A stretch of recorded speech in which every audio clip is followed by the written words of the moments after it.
ಬುಧವಾರ ಬೆಳಿಗ್ಗೆಯಿಂದ ವ್ಲಾಗ್ನ ಸ್ಟಾರ್ಟ್ ಮಾಡ್ತಾ ಇದ್ದೀನಿ. ಈಗ ತುಂಬ ಮಳೆ ಮತ್ತು ಚಳಿ ಇರೋದ್ರಿಂದ ಬೆಳಿಗ್ಗೆ ಬೇಗ ಎದ್ರೂ ಸಹ ಕೆಲಸ ಮಾಡೋದಕ್ಕೆ ಮೂಡೇ ಇರಲ್ಲ. ಸುಮ್ಮನೆ ಒಂದು ಕಡೆ ಬೆಚ್ಚಗೆ ಕೂತ್ಕೊಳ್ಳೋಣ ಅಂತ ಅನಿಸುತ್ತೆ. ಆದರೆ ಕೆಲಸಗಳನ್ನೆಲ್ಲ ಮಾಡಲೇಬೇಕಿರುತ್ತಲ್ಲ, ಅದಕ್ಕೋಸ್ಕರ ಮೊದಲು ಸ್ವಲ್ಪ ಕಾಫಿನ ಮಾಡ್ಕೊಳ್ಳೋಣ, ಆಮೇಲೆ ತಿಂಡಿ ಮಾಡಿದ್ರಾಯ್ತು ಅಂತ ಕಾಫಿನ ಮಾಡ್ಕೊಳ್ತಾ ಇದ್ದೀನಿ. ಯೂಶ್ವಲಾಗಿ ನಮ್ಮನೇಲಿ ಕಾಫಿ ಟೀ ಎಲ್ಲ ಯಾರು ಬೆಳಿಗ್ಗೆನೇ ಕುಡಿಯೋ ಅಭ್ಯಾಸ ಇರಲ್ಲ. ನನ್ನ ಹಸ್ಬೆಂಡ್ ಒಬ್ಬರೇ ಕುಡಿಯೋದು. ಈಗ ಸ್ವಲ್ಪ ಚಳಿ ಮತ್ತು ಮಳೆ ಇರೋದ್ರಿಂದ ಮಕ್ಳಿಗೂ ಸ್ವಲ್ಪ ಬೆಳಿಗ್ಗೆ ಹೊತ್ತು ಒಂದು ಅರ್ಧ ಗ್ಲಾಸ್ ಆಗೋಷ್ಟು ಕಾಫಿನ ಕೊಡ್ತೀನಿ. ಮೊದಲು ಫಸ್ಟ್ ಒಂದು ಲೇಹಾನ ಮಕ್ಕಳಿಗೆಲ್ಲ ಕೊಟ್ಟು ನಂತರ ಬಿಸಿ ಬಿಸಿಯಾಗಿರುವಂತಹ ಕಾಫಿನ ಮಾಡಿಕೊಡ್ದು ಈಗ ತಿಂಡಿಗೆ ರೆಡಿ ಮಾಡ್ಕೊಳ್ತಾ ಇದ್ದೀನಿ. ತಿಂಡಿಗೆ ಆಲ್ಮೋಸ್ಟ್ ಲೇಟ್ ಆಗಿದ್ದರಿಂದ ಇವತ್ತು ತರಕಾರಿ ಉಪ್ಪಿಟ್ಟು ಮತ್ತು ಸಬ್ಬಸಿಗೆ ಸೊಪ್ಪನ್ನು ಹಾಕಿ ಉಪ್ಪಿಟ್ಟನ್ನ ಮಾಡ್ಕೊಳ್ಳೋಣ ಅಂತ ಮಾಡ್ಕೊಳ್ತಾ ಇದ್ದೀನಿ. ನನಗೆ ಸಬ್ಬಸಿಗೆ ಸೊಪ್ಪು ಹಾಕಿ ಮಾಡುವಂತಹ ಉಪ್ಪಿಟ್ಟು ಅಂದರೆ ತುಂಬಾ ಇಷ್ಟ, ತುಂಬ ರುಚಿಯಾಗಿ ಸಹ ಇರುತ್ತೆ. ಅದ್ರ ಜೊತೆಗೆ ಸ್ವಲ್ಪ ತರಕಾರಿಗಳನ್ನ ಸೇರಿಸ್ಕೊಂಡ್ರೆ ಮಕ್ಕಳಿಗೂ ತರಕಾರಿ ಕೊಟ್ಟಾಗುತ್ತೆ, ಹಾಗೆ ಉಪ್ಪಿಟ್ಟು ಸಹ ರುಚಿಯಾಗಿರುತ್ತೆ ಅಂತ ತರಕಾರಿ ಹಾಕಿ ಉಪ್ಪಿಟ್ಟನ್ನ ಮಾಡ್ಕೊಳ್ತಾ ಇದ್ದೀನಿ. ಬಾಣಲಿಗೆ ಸ್ವಲ್ಪ ಎಣ್ಣೆ, ಹಾಗೆ ಕಡಲೆಬೇಳೆ, ಉದ್ದಿನಬೇಳೆ, ಸಾಸಿವೆ, ಹಸಿಮೆಣಸಿನ್ಕಾಯಿ, ಕರಿಬೇವು ಇದನ್ನೆಲ್ಲ ಹಾಕಿ ಫ್ರೈ ಮಾಡಿಕೊಂಡು ಈರುಳ್ಳಿನ ಹಾಕಿ ಫ್ರೈ ಮಾಡ್ಕೊಳ್ತಾ ಇದ್ದೀನಿ. ಆಲ್ಮೋಸ್ಟ್ ನಿಮ್ಮನೇಲೆಲ್ಲ ಹೇಗೆ ಮಾಡ್ತೀರಾ ಅದೇ ಥರನೇ ನಾನು ಮಾಡ್ಕೊಳ್ತಾ ಇದ್ದೀನಿ. ಹಾಗಾಗಿ ಇದನ್ನು ತುಂಬ ಲಾಂಗ್ ವಿಡಿಯೋ ಆಗೇನು ತೋರಿಸ್ತಾ ಇಲ್ಲ. ಸಣ್ಣದಾಗಿ ಕಟ್ ಮಾಡಿರುವಂತಹ ಕ್ಯಾರೆಟ್, ಹಾಗೆ ಬೀನ್ಸ್, ಸ್ವಲ್ಪ ಆಲೂಗೆಡ್ಡೆ ಜೊತೆಗೆ ಟೊಮೊಟೊನ ಹಾಕ್ಕೊಂಡು ಇದಕ್ಕೇ ಕಟ್ ಮಾಡಿರುವಂತಹ ಸಬ್ಬಸಿಗೆ ಸೊಪ್ಪನ್ನು ಹಾಕಿ ಸ್ವಲ್ಪ ಫ್ರೈ ಮಾಡ್ಕೋಬೇಕು. ಅದರಲ್ಲಿರುವಂತಹ ನೀರಂಶ ಎಲ್ಲ ಡ್ರೈ ಆಗೋವರೆಗೂ ಫ್ರೈ ಮಾಡ್ಕೊಳ್ತಾ ಇದ್ದೀನಿ. ತಿಂಡಿಗೆ ಲೇಟಾಗಿದ್ದರಿಂದ ಸ್ವಲ್ಪ ಬೇಗ ಮಾಡ್ಕೊಳ್ಳೋದಕ್ಕೆ ಈ ಕಡೆ ಸ್ಟವಲ್ಲಿ ಬಾಣಲೆ ಇಟ್ಟು ಅದಕ್ಕೆ ಒಂದು ಸ್ವಲ್ಪ ರವೆನ ಹಾಕ್ಕೊಂಡು ಫ್ರೈ ಮಾಡ್ಕೊಳ್ತಾ ಇದ್ದೀನಿ. ತರಕಾರಿ ಎಲ್ಲ ಚೆನ್ನಾಗಿ ಫ್ರೈ ಆದಮೇಲೆ ಇದಕ್ಕೆ 1 ಕಪ್ ಆಗೋವಷ್ಟು ರವೆಗೆ ನಾನಿಲ್ಲಿ 2.5 ಕಪ್ ಆಗೋವಷ್ಟು ನೀರನ್ನು ಹಾಕಿ ಕುದಿಯೋದಕ್ಕೆ ಬಿಟ್ಟಿದ್ದೀನಿ. ನೀರು ಚೆನ್ನಾಗಿ ಕುದಿ ಬಂದಮೇಲೆ ಹುರಿದಿಟ್ಟಿದ್ದಂತಹ ರವೆನ ಸ್ವಲ್ಪನೇ ಸೇರಿಸ್ಕೊಳ್ತಾ ಈ ರೀತಿ ಮಿಕ್ಸ್ ಮಾಡ್ಕೊಳ್ತಾ ಬರಬೇಕು. ಮೀಡಿಯಮ್ ರವೆಗಿಂತನೂ ಬನ್ಸಿ ರವೆ ಹಾಕಿ ಉಪ್ಪಿಟ್ಟನ್ನ ಮಾಡಿದ್ರೆ ಚೆನ್ನಾಗಿರುತ್ತೆ. ಮನೇಲಿ ಖಾಲಿ ಆಗೋಗಿತ್ತು, ಹಾಗಾಗಿ ಇವತ್ತು ಮಾಮೂಲಿ ರವೆನೇ ಹಾಕಿ ಉಪ್ಪಿಟ್ಟನ್ನ ಮಾಡ್ಕೊಂಡಿದ್ದೀನಿ. ಚೆನ್ನಾಗಿ ಮಿಕ್ಸ್ ಮಾಡ್ಕೊಂಡ್ಮೇಲೆ ಒಂದು ಲಿಡ್ನ ಕ್ಲೋಸ್ ಮಾಡಿ ಒಂದು 2 ನಿಮಿಷ ಬಿಡ್ತಾ ಇದ್ದೀನಿ. 2 ನಿಮಿಷ ಆದಮೇಲೆ ಸಣ್ಣದಾಗಿ ಕಟ್ ಮಾಡಿರುವಂತಹ ಕೊತ್ತಂಬರಿ ಸೊಪ್ಪು ಹಾಗೆ ಸ್ವಲ್ಪ ಹಸಿ ತೆಂಗಿನಕಾಯಿ ತುರಿನ ಹಾಕಿ ಮಿಕ್ಸ್ ಮಾಡಿಕೊಂಡು ಸ್ಟವ್ನ ಆಫ್ ಮಾಡಿಬಿಟ್ರೆ ಬಿಸಿ ಬಿಸಿಯಾಗಿರುವಂತಹ ತರಕಾರಿ ಉಪ್ಪಿಟ್ಟು ರೆಡಿ ಆಗುತ್ತೆ. ಇನ್ನು ಮಕ್ಕಳಿಗೆ ಲಂಚ್ ಬಾಕ್ಸ್ಗೆ ಅಂತ ವಾಟ್ರ್ ಬಾಟ್ಲಿಗೆ ಎಲ್ಲ ಸ್ವಲ್ಪ ಬಿಸಿ ನೀರನ್ನು ಹಾಕಿ ಕಳಿಸ್ತಾ ಇದ್ದೀನಿ. ಈಗ ಸ್ವಲ್ಪ ಚಳಿ ಇರೋದ್ರಿಂದ ಬಿಸಿ ನೀರೇ ಹಾಕಿದ್ರೆ ಒಳ್ಳೆಯದು ಅಂತ ಲಂಚ್ಗೆ ಮತ್ತು ಆ ಬಾಟಲ್ಗೆಲ್ಲ ಸ್ವಲ್ಪ ಬಿಸಿ ಬಿಸಿಯಾಗಿರೋದನ್ನೇ ಹಾಕ್ತೀನಿ. ಮಧ್ಯಾಹ್ನದ ತನಕ ಸ್ವಲ್ಪ ಬೆಚ್ಚಗಾದರೂ ಇರುತ್ತೆ ಅಂತ. ಇನ್ನು ಲಂಚ್ ಬಾಕ್ಸ್ಗೂ ಸ್ವಲ್ಪ ಉಪ್ಪಿಟ್ಟನ್ನು ಹಾಕಿ ಎಲ್ಲ ಪ್ಯಾಕ್ ಮಾಡ್ತಾ ಇದ್ದೀನಿ. ಒಬ್ಬ ಮಾತ್ರ ಇವತ್ತು ಸ್ಕೂಲ್ಗೆ ಹೋಗ್ತಾ ಇದ್ದ, ಇನ್ನೊಬ್ಬನಿಗೆ ಸ್ವಲ್ಪ ಕೋಲ್ಡ್ ಆಗಿತ್ತು ಅಂತ ಅವನ್ನ ಸ್ಕೂಲ್ಗೆ ಕಳಿಸಿರಲಿಲ್ಲ. ಸೊ ಇನ್ನು ಉಪ್ಪಿಟ್ಟನ್ನು ಬಿಸಿ ಇರಬೇಕಾದ್ರೇ ತಿನ್ಕೊಂಡ್ರೆ ಚೆನ್ನಾಗಿರುತ್ತೆ ಅಂತ ನಮಗೂ ಸಹ ತಿಂಡಿನ ಹಾಕ್ಕೊಂಡು ಮಕ್ಕಳ ಜೊತೆನೇ ತಿಂಡಿನ ತಿನ್ಕೊಳ್ತಾ ಇದ್ದೀನಿ. ತಿಂಡಿನೆಲ್ಲ ಮಾಡ್ಕೊಂಡ್ಮೇಲೆ ಅಡುಗೆ ಮನೆಯೆಲ್ಲ ಸ್ವಲ್ಪ ಹರಡೋಗಿತ್ತಲ್ಲ, ಅದನ್ನೆಲ್ಲ ಕ್ಲೀನ್ ಮಾಡಿಕೊಂಡು ಒಂದು ಆರ್ಟಿಫಿಷಿಯಲ್ ಪ್ಲ್ಯಾಂಟನ್ನು ಆನ್ಲೈನಲ್ಲಿ ಆರ್ಡರ್ ಮಾಡಿದ್ದೆ. ಅದು ಸಹ ಬಂದಿತ್ತು. ಕ್ವಾಲಿಟಿ ವೈಸ್ ಆಗಿರ್ಬೋದು, ಕಲರ್ ಆಗಿರ್ಬೋದು ತುಂಬಾ ಚೆನ್ನಾಗಿ ಬಂದಿತ್ತು. ಬಟ್ ಏನಂದರೆ ನಾನು ನೋಡಿದಂತಹ ಲೀಫ್ ಬೇರೆ ಇತ್ತು, ಬಟ್ ಆರ್ಡರ್ ಮಾಡಿದಾಗ ಸ್ವಲ್ಪ ಡಿಫ್ರೆಂಟ್ ಆಗಿರುವಂತಹ ಲೀಫ್ ಬಂದಿತ್ತು.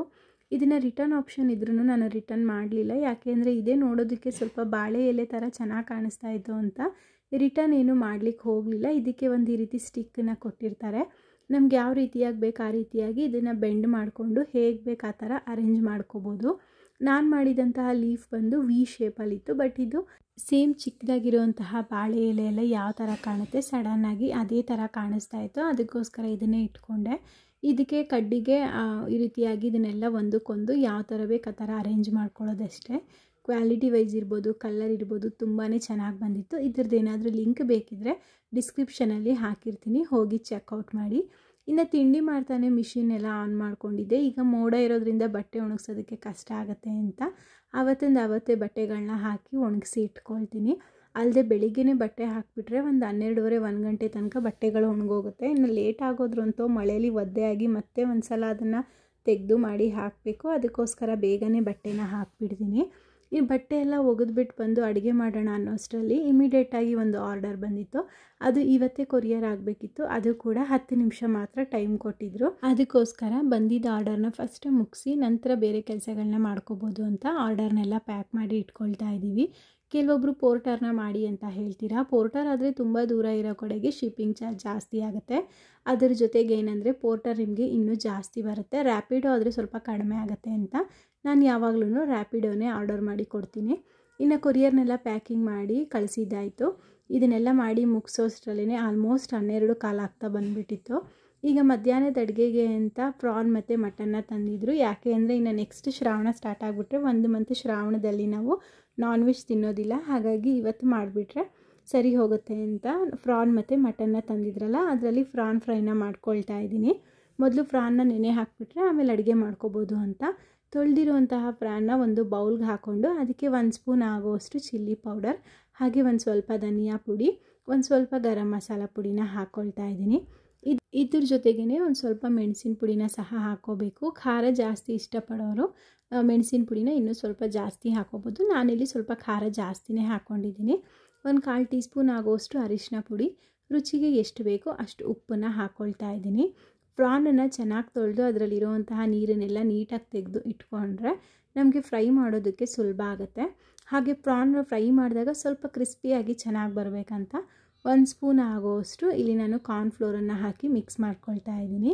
ಇದಕ್ಕೇ ಒಂದು ಅರ್ಧ ಅಥವಾ 1 ಹೋಳಾಗುವಷ್ಟು ನಿಂಬೆಹಣ್ಣಿನ ರಸನ ಹಾಕ್ಕೊಂಡು ಕೈಯಲ್ಲೇ ಚೆನ್ನಾಗಿ ಇದನ್ನು ಮಿಕ್ಸ್ ಮಾಡ್ಕೋಬೇಕು. ಬೇಕಿದ್ದರೆ ಸ್ವಲ್ಪ ಇದಕ್ಕೆ ಮೈದಾ ಹಿಟ್ಟನ್ನು ಸಹ ಹಾಕ್ಕೋಬೋದು. ನಾನು ಮೈದಾ ಹಿಟ್ಟು ಹಾಕ್ಕೊಂಡಿಲ್ಲ, ಬರೀ ಕಾರ್ನ್ಫ್ಲೋರ್ನ ಹಾಕಿದ್ರೆ ಸಾಕು ಕ್ರಿಸ್ಪಿಯಾಗಿ ಬರುತ್ತೆ ಅಂತ. ಈ ರೀತಿಯಾಗಿ ಮಿಕ್ಸ್ ಮಾಡ್ಕೊಂಡ್ಮೇಲೆ ಇದಕ್ಕೆಲ್ಲ ಚೆನ್ನಾಗಿ ಮಸಾಲ ಒಂದಕ್ಕೊಂದು ಹೊಂದ್ಕೋಬೇಕು. ಹಾಗಾಗಿ ಲಿಡ್ನ ಕ್ಲೋಸ್ ಮಾಡಿಬಿಟ್ಟು ಒಂದು ಅರ್ಧದಿಂದ 3/4 ಗಂಟೆಗಳ ಕಾಲನಾದರೂ ನೆನೆಯೋದಕ್ಕೆ ಇಡ್ತಾ ಇದ್ದೀನಿ. ಅಷ್ಟರಲ್ಲಿ ಸಾಂಬಾರಿಗೆ ಬೇಕಾಗಿರುವಂತಹ ಈರುಳ್ಳಿ ಟೊಮೊಟೊನೆಲ್ಲ ಕಟ್ ಮಾಡಿ ಇಟ್ಕೊಂಡ್ಬಿಟ್ರೆ ಅಡುಗೆ ಮಾಡ್ಕೊಳ್ಳೋ ಅಷ್ಟರಲ್ಲಿ ಪ್ರಾನ್ ಎಲ್ಲ ಚೆನ್ನಾಗಿ ನೆಂದಿರುತ್ತೆ. ಪ್ರಾನ್ಗೆ ಸ್ವಲ್ಪ ಈರುಳ್ಳಿನ ಹಾಕೋಬೇಕು. ಹಾಗಾಗಿ ಈರುಳ್ಳಿನ ಸಣ್ಣದಾಗಿ ಇಲ್ಲಿ ಈ ರೀತಿಯಾಗಿ ಚಾಪರಿಂದ ಕಟ್ ಮಾಡ್ಕೊಳ್ತಾ ಇದ್ದೀನಿ. ಇನ್ನೊಂದು ಸ್ವಲ್ಪ ಈರುಳ್ಳಿ ಪೇಸ್ಟು ಸಾಂಬಾರಿಗೆ ಬೇಕು. ಹಾಗಾಗಿ ಒಂದು ಮಿಕ್ಸರ್ ಜಾರ್ಗೆ ಸ್ವಲ್ಪ ಈರುಳ್ಳಿನ ಹಾಕ್ಕೊಂಡು ಇದಕ್ಕೆ ಒಂದು ಸ್ವಲ್ಪ ಅರಿಶಿನ ಪುಡಿ ಮತ್ತು ನೀರನ್ನು ಸೇರಿಸಿ ಇದನ್ನು ನುಣ್ಣಗೆ ರುಬ್ಬಿ ಇಟ್ಕೊಳ್ತಾ ಇದ್ದೀನಿ. ಈ ಬುಲೆಟ್ ಜಾರ್ದು ಲಿಂಕ್ ಏನಾದರೂ ಬೇಕಿದ್ದರೆ ಲಿಂಕನ್ನು ನಾನು ಡಿಸ್ಕ್ರಿಪ್ಷನಲ್ಲಿ ಹಾಕಿರ್ತೀನಿ, ಚೆಕ್ಔಟ್ ಮಾಡಿ. ಇದು ನಾರ್ಮಲ್ ಮಿಕ್ಸಿಗೂ ಸಹ ಅಟ್ಯಾಚ್ ಮಾಡಿಕೊಂಡು ರುಬ್ಕೋಬೋದು. ಇದಕ್ಕೆ ಅಂತಲೇ ಬುಲೆಟ್ ಮಿಕ್ಸಿ ಬರುತ್ತಲ್ಲ, ಅದೇನು ಬೇಡ, ಜಸ್ಟ್ ನಾರ್ಮಲ್ ಮಿಕ್ಸಿಗೆ ಇದನ್ನು ಅಟ್ಯಾಚ್ ಮಾಡಿಕೊಂಡು ರುಬ್ಕೋಬೋದು. ನಂತರ ಕುಕ್ಕರ್ನ ಇಟ್ಕೊಂಡು ಒಂದು ಸ್ವಲ್ಪ ಎಣ್ಣೆನ ಹಾಕ್ಕೊಳ್ತಾ ಇದ್ದೀನಿ. ಎಣ್ಣೆ ಬಿಸಿ ಆದಮೇಲೆ ರುಬ್ಬಿರುವಂತಹ ಈರುಳ್ಳಿ ಪೇಸ್ಟನ್ನು ಹಾಕ್ಕೊಂಡು ಅದರಲ್ಲಿರುವಂತಹ ಹಸಿ ವಾಸನೆ ಕಡಿಮೆ ಆಗೋವರೆಗೂ ಫ್ರೈ ಮಾಡ್ಕೋಬೇಕು. ಹಸಿ ವಾಸನೆ ಎಲ್ಲ ಸ್ವಲ್ಪ ಹೋದ್ಮೇಲೆ ಇದಕ್ಕೆ ತೊಳೆದಿಟ್ಟಿದ್ದಂತಹ ಮಟನ್ನ ಹಾಕಿ ಮಟನಲ್ಲಿರುವಂತಹ ನೀರಂಶ ಎಲ್ಲ ಆ ಈರುಳ್ಳಿ ಪೇಸ್ಟಲ್ಲೇ ಬಿಟ್ಟು ಡ್ರೈ ಆಗಬೇಕು. ಅಲ್ಲಿವರೆಗೂ ಇದನ್ನು ಮಿಕ್ಸ್ ಮಾಡ್ಕೊಳ್ತಾ ಇದ್ದೀನಿ. ಇದೆಲ್ಲ ಚೆನ್ನಾಗಿ ನೀರೆಲ್ಲ ಡ್ರೈ ಆಗಿ ಎಣ್ಣೆ ಬಿಟ್ಟ ಮೇಲೆ ಮನೇಲೇ ಮಾಡಿರುವಂತಹ ನಾನ್ ವೆಜ್ ಮಸಾಲ ಪೌಡರ್ನ ಹಾಕ್ಕೊಂಡು ರುಚಿಗೆ ಎಷ್ಟು ಬೇಕೋ ಅಷ್ಟು ಉಪ್ಪನ್ನು ಹಾಕ್ಕೊಳ್ತಾ ಇದ್ದೀನಿ. ನಾವಿಲ್ಲಿ ನಾನ್ ವೆಜ್ ಮಸಾಲ ಪೌಡರ್ ಅಂದರೆ ಧನಿಯಾ ಮೆಣಸಿನ್ಕಾಯಿ ಎಲ್ಲನೂ ಒಟ್ಟಿಗೆ ಹಾಕಿ ಪುಡಿ ಮಾಡಿಸಿಟ್ಕೊಂಡಿರ್ತೀವಿ. ಹಾಗಾಗಿ ಎಕ್ಸ್ಟ್ರಾ ಧನಿಯಾ ಪುಡಿ ಆಗಲಿ ಅಥವಾ ಗರಂ ಮಸಾಲ ಪುಡಿ ಆಗಲಿ ಇದು ಯಾವುದನ್ನು ಸೇರಿಸಲ್ಲ. ಇದಕ್ಕಿವಾಗ ಒಂದು ಸ್ವಲ್ಪ ನೀರನ್ನು ಸೇರಿಸ್ಕೊಂಡು ಲಿಡ್ನ ಕ್ಲೋಸ್ ಮಾಡಿ ಇದನ್ನು 4 ವಿಷಲ್ ಬರೋವರೆಗೂ ಕೂಗಿಸ್ಕೊಳ್ತೀನಿ. ಕುಕ್ಕರ್ ವಿಷಲ್ ಬರೋ ಅಷ್ಟರಲ್ಲಿ ಮಸಾಲಾನ ರುಬ್ಕೋಬೇಕು. ಹಾಗಾಗಿ 1 ಕಪ್ ಆಗುವಷ್ಟು ಹಸಿ ತೆಂಗಿನಕಾಯಿ ತುರಿ, ಒಂದು ಅರ್ಧ ಆಗುವಷ್ಟು ಟೊಮೆಟೊ, 1 ಇಡಿ ಆಗುವಷ್ಟು ಬೆಳ್ಳುಳ್ಳಿ, ಒಂದು ಅರ್ಧ ಇಂಚು ಆಗುವಷ್ಟು ಶುಂಠಿ, ಒಂದು ಸ್ವಲ್ಪ ಕೊತ್ತಂಬರಿ ಸೊಪ್ಪು, ಹಾಗೆ 1 ಚಕ್ಕೆ, ರುಬ್ಬೋದಕ್ಕೆ ಎಷ್ಟು ಬೇಕು ಅಷ್ಟು ನೀರನ್ನು ಹಾಕಿ ಇದನ್ನು ನುಣ್ಣಗೆ ರುಬ್ಕೊಳ್ಳೋದಷ್ಟೇ. ಇದಕ್ಕೆ ಚಕ್ಕೆ ಲವಂಗ ಎಲ್ಲ ಪುಡಿಲೇ ಹಾಕಿರೋದ್ರಿಂದ ನಾವು ರುಬ್ಬಬೇಕಾದ್ರೆ ಚಕ್ಕೆ ಲವಂಗನ ಕಡಿಮೆ ಹಾಕ್ಕೊಳ್ತೀವಿ. ಇದನ್ನೆಲ್ಲ ರುಬ್ಕೊಂಡ್ಮೇಲೆ ಇನ್ನು ನಾಳೆ ತಿಂಡಿಗೆ ರವೆ ಇಡ್ಲಿ ಮಾಡ್ಕೊಳ್ಳೋಣ ಅಂತ ಅಂದ್ಕೊಂಡಿದ್ದೆ. ಅದಕ್ಕೋಸ್ಕರ 1 ಕಪ್ ಆಗುವಷ್ಟು ಉದ್ದಿನ ಬೇಳೆನ ನೆನೆ ಹಾಕ್ಕೊಂಡಿದ್ದೀನಿ. ಕುಕ್ಕರ್ ಸಹ ಕೂಗಿ ತಣ್ಣಗಾಗಿದೆ. ತಣ್ಣಗಾದಮೇಲೆ ಲಿಡ್ನ ಓಪನ್ ಮಾಡಿಕೊಂಡು ಸ್ಟವ್ನ ಆನ್ ಮಾಡಿ ಇವಾಗ ರುಬ್ಬಿರುವಂತಹ ಮಸಾಲೆನ ಹಾಕ್ಕೊಂಡು ಸಾಂಬಾರು ಏನಾದರೂ ಸ್ವಲ್ಪ ಗಟ್ಟಿ ಆಯಿತು ಅಂತ ಅನಿಸಿದ್ರೆ ಎಕ್ಸ್ಟ್ರಾ ನೀರನ್ನು ಹಾಕಿ ಮತ್ತೆ ಸ್ವಲ್ಪ ಉಪ್ಪನ್ನು ಸೇರಿಸ್ಕೊಂಡು ಮಿಕ್ಸ್ ಮಾಡಿ ಇದನ್ನು ಒಂದು 10 ನಿಮಿಷ ಸ್ಟವ್ನ ಹೈ ಫ್ಲೇಮಲ್ಲಿ ಇಟ್ಕೊಂಡು ಕುದಿಸಿ ಆಮೇಲೆ 5 ನಿಮಿಷ ಸ್ಟವ್ನ ಸಿಮ್ಮಲ್ಲಿ ಇಟ್ಕೊಂಡು ಕುದಿಸ್ಕೊಂಡ್ರೆ ರುಚಿಯಾಗಿ ನಮಗೆ ಮಟನ್ ಸಾಂಬಾರು ಅನ್ನೋದು ರೆಡಿ ಆಗಿಬಿಡುತ್ತೆ. ನಮ್ಮನೇಲಿ ಮಟನ್ ಸಾಂಬಾರಿಗಾಗಲಿ ಚಿಕನ್ ಸಾಂಬಾರಿಗಾಗಲಿ ಜಾಸ್ತಿ ಎಣ್ಣೆನೆಲ್ಲ ಬಳಸಲ್ಲ. ಅದಕ್ಕೋಸ್ಕರ ಮೇಲ್ಗಡೆ ಸ್ವಲ್ಪ ಎಣ್ಣೆ ಜಿಡ್ಡೆಲ್ಲ ನಮ್ಮನೇಲಿ ಸಾಂಬಾರಲ್ಲಿ ಕಾಣಿಸೋದು ತುಂಬ ಅಂದರೆ ತುಂಬಾ ಕಡಿಮೆ. ಇದು ಕುದಿ ಬಂದಮೇಲೆ ಈಗ ಸ್ಟವ್ನ ಲೋ ಫ್ಲೇಮ್ ಮಾಡಿಕೊಂಡು ಒಂದು 5 ನಿಮಿಷ ಕುದಿಯೋದಕ್ಕೆ ಇಟ್ಟಿದ್ದೀನಿ. ಅಷ್ಟರಲ್ಲಿ ಈ ಕಡೆ ಪ್ರಾನ್ ಫ್ರೈ ಮಾಡ್ಕೊಳ್ಳೋದಕ್ಕಾಗಿ ಒಂದು ನಾನ್ ಸ್ಟಿಕ್ ಪ್ಯಾನ್ನ ಇಟ್ಕೊಂಡು 1-2 ಸ್ಪೂನ್ ಆಗೋವಷ್ಟು ಎಣ್ಣೆನ ಹಾಕಿ ಸಿಪ್ಪೆ ತೆಗೆದಿರುವಂತಹ ಬೆಳ್ಳುಳ್ಳಿ 1 ಹಿಡಿ ಹಾಕ್ಕೊಂಡು ಒಂದು 4-5 ಆಗೋವಷ್ಟು ಹಸಿಮೆಣಸಿನ್ಕಾಯಿನ ಹಾಕಿ ಫ್ರೈ ಮಾಡ್ಕೊಳ್ತಾ ಇದ್ದೀನಿ. ಈಗ ಸಣ್ಣದಾಗಿ ಕಟ್ ಮಾಡಿಟ್ಟಿದ್ದಂತಹ ಈರುಳ್ಳಿನ ಹಾಕಿ ಅದನ್ನು ಸ್ವಲ್ಪ ಬಣ್ಣ ಬದಲಾಗೋವರೆಗೂ ಫ್ರೈ ಮಾಡ್ಕೋಬೇಕು. ಇದಕ್ಕೆ ಒಂದು 15-20 ಎಲೆ ಆಗೋವಷ್ಟು ಕರಿಬೇವಿನ ಎಲೆನೂ ಸಹ ಹಾಕ್ಕೊಂಡಿದ್ದೀನಿ. ಕರಿಬೇವು ಹಾಕೋದ್ರಿಂದ ಟೇಸ್ಟ್ ಚೆನ್ನಾಗಿರುತ್ತೆ ಅಂತ.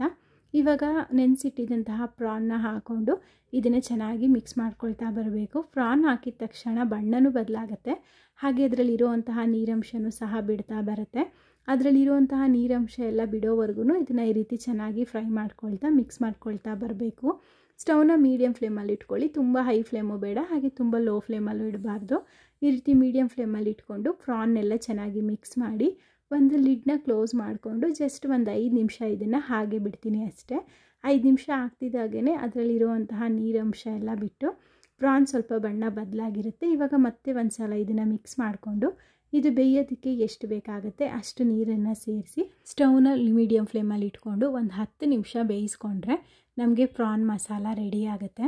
ಲಿಡ್ನ ಕ್ಲೋಸ್ ಮಾಡಿಕೊಂಡ್ರೆ ತುಂಬ ಬೇಗ ಬೇಯುತ್ತೆ, ಅದಕ್ಕೋಸ್ಕರ ಲಿಡ್ನ ಕ್ಲೋಸ್ ಮಾಡ್ಕೊಂಡಿದ್ದೀನಿ. ಈ ಕಡೆ ಮಟನ್ ಸಾರು ಸಹ ಚೆನ್ನಾಗಿ ಬೆಂದಿದೆ. ಇವಾಗ ಇದನ್ನು ಸ್ಟವ್ನ ಆಫ್ ಮಾಡಿಕೊಂಡು ಒಂದು ತಟ್ಟೆನ ಮುಚ್ಚಿ ಇಟ್ಕೊಳ್ತಾ ಇದ್ದೀನಿ. ಈ ಕಡೆ ಪ್ರಾನ್ ಸಹ ನೀರನ್ನು ಬಿಟ್ಟು ಚೆನ್ನಾಗಿ ಡ್ರೈ ಆಗಿರುತ್ತೆ. ಇವಾಗ ಇದನ್ನು ಸ್ಟವ್ನ ಲೋ ಫ್ಲೇಮಲ್ಲೇ ಇಟ್ಕೊಂಡು ಮತ್ತೆ ಒಂದು ಸಲ ಮಿಕ್ಸ್ ಮಾಡಿ ಪೂರ್ತಿಯಾಗಿ ಡ್ರೈ ಆಗೋವರೆಗೂ ಸ್ಟವ್ನ ಲೋ ಫ್ಲೇಮಲ್ಲೇ ಇಟ್ಟು ಲಿಡ್ನ ಕ್ಲೋಸ್ ಮಾಡಿಕೊಂಡು 10 ನಿಮಿಷ ಬಿಡ್ತಾ ಇದ್ದೀನಿ. ಪ್ರಾನ್ ಮಸಾಲ ರೆಡಿ ಆಗೋಷ್ಟರಲ್ಲಿ ಈ ಕಡೆ ಮುದ್ದೆನ ಮಾಡ್ಕೊಳ್ಳೋಣ ಅಂತ ಬಾಣಲೆ ಇಟ್ಕೊಂಡು 2.5 ಕಪ್ ಆಗುವಷ್ಟು ನೀರನ್ನು ಹಾಕಿ ಕುದಿಯೋದಕ್ಕೆ ಇಟ್ಟಿದ್ದೆ. ನೀರು ಕುದಿ ಬಂದಮೇಲೆ 1 ಕಪ್ ಆಗುವಷ್ಟು ಮೆಂತ್ಯ ಮುದ್ದೆ ಪೌಡರ್ನ ಹಾಕ್ಕೊಂಡು ಸ್ಟವ್ನ ಲೋ ಫ್ಲೇಮಲ್ಲಿಟ್ಟು ಒಂದು 5 ನಿಮಿಷ ಇದನ್ನು ಬೇಯಿಸ್ಕೋಬೇಕು. ನಾರ್ಮಲಾಗಿ ನಾವು ರಾಗಿ ಮುದ್ದೆನಾದರೆ ಒಂದು ಸ್ವಲ್ಪ ಹೊತ್ತು ಬೇಯಿಸಿದ್ರು ಬೆಂದೋಗುತ್ತೆ.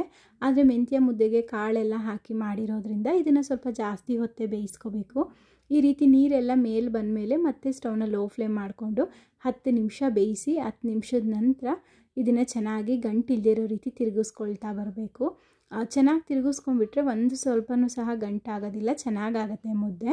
ಈ ರೀತಿ ಮುದ್ದೆನೆಲ್ಲ ತಿರುಗಿದ ಮೇಲೆ ಒಂದು ಲಿಡ್ನ ಕ್ಲೋಸ್ ಮಾಡಿಬಿಟ್ಟು ಒಂದು 5 ನಿಮಿಷ ಬಿಟ್ಟಿದ್ದೀನಿ. ಇದು ಮಾಡೋಷ್ಟರಲ್ಲಿ ಈ ಕಡೆ ಪ್ರಾನ್ ಫ್ರೈ ನೀರೆಲ್ಲ ಕಂಪ್ಲೀಟಾಗಿ ಡ್ರೈ ಆಗಿ ಫ್ರೈ ಆಗಿದೆ. ಈ ರೀತಿಯಾಗಿ ಆಗಿರಬೇಕು. ಇವಾಗ ಮೇಲೆ ಸ್ವಲ್ಪ ಕೊತ್ತಂಬರಿ ಸೊಪ್ಪನ್ನು ಉದುರಿಸ್ಬಿಟ್ಟು ಮಿಕ್ಸ್ ಮಾಡ್ಕೊಂಡ್ಬಿಟ್ರೆ ಮೇಲೆ ಸ್ವಲ್ಪ ಕ್ರಿಸ್ಪಿಯಾಗಿ ಒಳಗಡೆ ಸಾಫ್ಟಾಗಿ ನಮಗೆ ರುಚಿಯಾಗಿರುವಂತಹ ಪ್ರಾನ್ ಫ್ರೈ ರೆಡಿ ಆಗುತ್ತೆ. ಕಾರ್ನ್ಫ್ಲೋರ್ ಹಾಕಿರೋದ್ರಿಂದನೇ ಸ್ವಲ್ಪ ಗರಿಗರಿಯಾಗಿ ಬರೋದಕ್ಕೆ ಹೆಲ್ಪ್ ಆಗುತ್ತೆ. ಈಗ ಮುದ್ದೆನೂ ಸಹ ಒಂದು 5 ನಿಮಿಷ ಚೆನ್ನಾಗಿ ಬೆಂದಿದೆ. ಲಿಡ್ನ ಓಪನ್ ಮಾಡಿಕೊಂಡು ಮತ್ತೆ ಒಂದು ಸಲ ಮುದ್ದೆನ ಚೆನ್ನಾಗಿ ತಿರುಗೋಬೇಕು. ಅಂದರೆ ಗಂಟೇನಾದರೂ ಇದ್ದರೆ ಈ ಟೈಮಲ್ಲಿ ಗಂಟೆಲ್ಲ ಒಡೆಯುತ್ತೆ. ಅದಕ್ಕೋಸ್ಕರ ಮತ್ತೆ ಒಂದು ಸಲ ಮುದ್ದೆನ ಚೆನ್ನಾಗಿ ತಿರುಗಿಸ್ಕೊಂಡು ಯಾವ ಸೈಜಲ್ಲಿ ಬೇಕೋ ಆ ಸೈಜಲ್ಲಿ ಉಂಡೆಗಳನ್ನ ಮಾಡ್ಕೊಳ್ಳೋದು. ನಮ್ಮನೇಲಿ ಮಕ್ಕಳು ಮತ್ತು ನಾನಾಗಿರ್ಬೋದು, ನನ್ನ ಹಸ್ಬೆಂಡ್ ಆಗಿರ್ಬೋದು ವೀಕ್ಲಿ ಒಂದು ಸಲನಾದರೂ ಈ ಮೆಂತ್ಯ ಮುದ್ದೆನ ತಿಂತೀವಿ. ಪ್ರತಿಯೊಬ್ಬರು ಸಹ ಈ ಮೆಂತ್ಯ ಮುದ್ದೆ ತಿನ್ನೋದ್ರಿಂದ ಬ್ಯಾಕ್ ಪೇನ್ ಬರೋದಾಗಲಿ ಅಥವಾ ಹೆಲ್ತ್ ಇಶ್ಯೂಸ್ ಬರೋದಾಗಲಿ ಅದು ಸ್ವಲ್ಪ ಕಡಿಮೆ ಆಗುತ್ತೆ ಅಂತ ಮೆಂತ್ಯ ಮುದ್ದೆನ ತಿಂತೀವಿ. ಸಾಮಾನ್ಯವಾಗಿ ಮೆಂತ್ಯ ಮುದ್ದೆಗೆ ತುಪ್ಪ ಹಾಕ್ಕೊಂಡು ತಿಂತಾರೆ. ನಮ್ಮನೇಲಿ ಯಾರು ಮೆಂತ್ಯ ಮುದ್ದೆಗೆ ತುಪ್ಪ ಹಾಕಿದ್ರೆ ಅಷ್ಟು ಇಷ್ಟಪಡಲ್ಲ. ಅದಕ್ಕೋಸ್ಕರ ಸಾಂಬಾರಲ್ಲಿ ಮತ್ತು ಗೊಜ್ಜುಗಳಲ್ಲೇ ಮುದ್ದೆನ ಹಚ್ಕೊಂಡು ತಿಂತಾರೆ.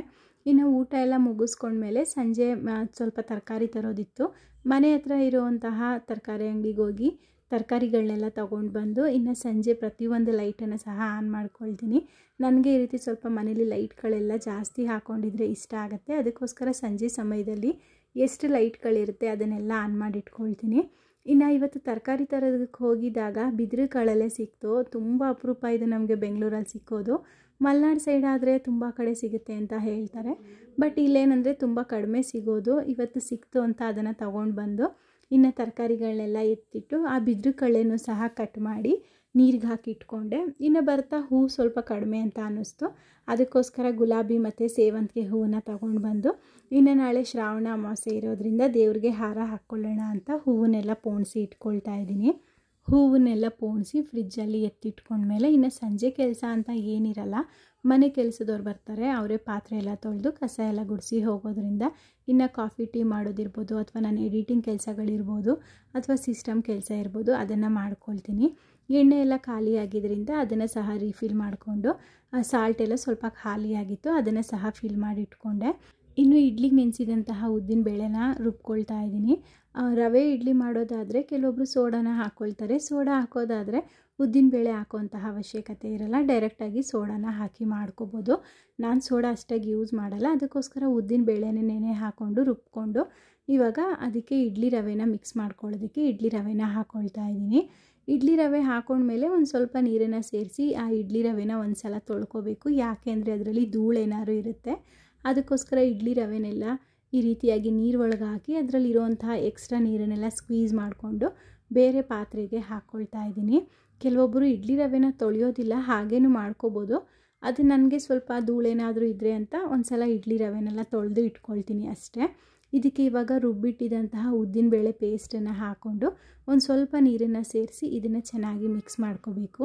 ಈ ರೀತಿಯಾಗಿ ಸ್ವಲ್ಪ ತೆಳುವಾಗಿನೇ ನಾವು ಕೈಯಲ್ಲೇ ಮಿಕ್ಸ್ ಮಾಡ್ಕೋಬೇಕು. ಇಷ್ಟು ಹದ ಇದ್ರೆ ಒಂದು ರವೆ ಎಲ್ಲ ನೆನೆದ ಮೇಲೆ ಬೆಳಿಗ್ಗೆ ನಮಗೆ ಹಿಟ್ಟಿನ ಹದ ಕರೆಕ್ಟ್. ಇದಿಷ್ಟು ನನ್ನ ಇವತ್ತಿನ ವ್ಲಾಗ್ ಆಗಿತ್ತು. ಈ ವ್ಲಾಗ್ ನಿಮಗೆ ಸ್ವಲ್ಪನಾದರೂ ಇಷ್ಟ ಆದರೆ ನನ್ನ ಚಾನಲ್ನ ಸಬ್ಸ್ಕ್ರೈಬ್ ಮಾಡ್ಕೊಳ್ಳಿ.